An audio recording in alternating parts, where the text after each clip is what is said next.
Already అతికిచ్చిన ముక్కల్లాగా ఉండే మా Tughlaq bro కుటుంబాన్ని ఎవరబ్బా విడదీసింది, ఎవరబ్బా చీల్చేసింది, ఆ కుటుంబంలో ఎవరబ్బా చిచ్చులు పెట్టింది అని నాకు బాగా ఆలోచిస్తే అర్థమైన విషయం, తన స్వార్థం కోసం, తన ఎదుగుదల కోసం కన్న తల్లిని చెల్లిని కూడా కుటుంబంలో చిచ్చులు పెట్టి వెళ్ళిపోయేలా చేయించిన సజ్జల రామకృష్ణారెడ్డి.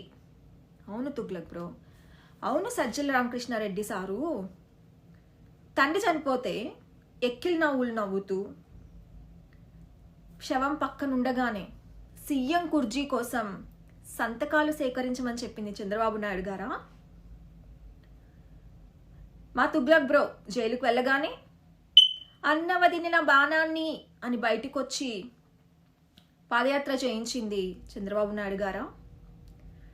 కొత్త పార్టీ పెట్టమని చెప్పింది చంద్రబాబు నాయుడు గారా?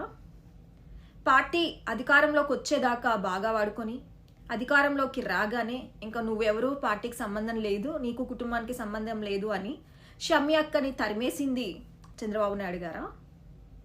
ఇవన్నీ మీరే చేసేసి ఇప్పుడు షమ్మి అక్క కాంగ్రెస్ పార్టీలో చేరడానికి చంద్రబాబు నాయుడు కుట్ర అని చెప్తున్నావా? పా, ఇలాంటి మాటలు నువ్వు వెళ్ళి తుగ్లక్ బ్రోకి చెప్పు.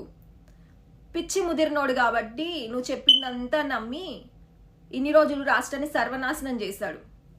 జనాలు అంత పిచ్చోళ్ళేం కాదు, నువ్వేం చెప్పినా నమ్మి నువ్వేం చెప్పినా వింటారనుకోవడం. కాస్త ఆ భ్రమలో నుంచి బయటికి రా.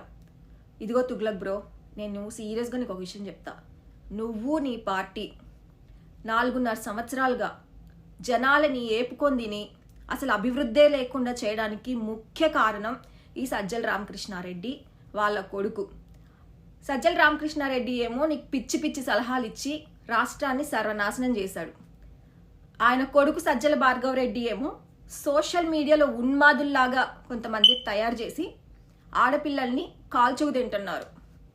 కాబట్టి నీకెంతో కొంత జనాల్లో ఒక ఇది ఉంది, దాన్ని కూడా సర్వనాశనం చేయాలి, నిన్ను జీరోని చేసేసి నీ పార్టీని చేతిలో పెట్టుకోవాలని పెద్ద స్కెచ్ చేస్తున్నాడు. ముందా తన్ని పక్కకు దోసే.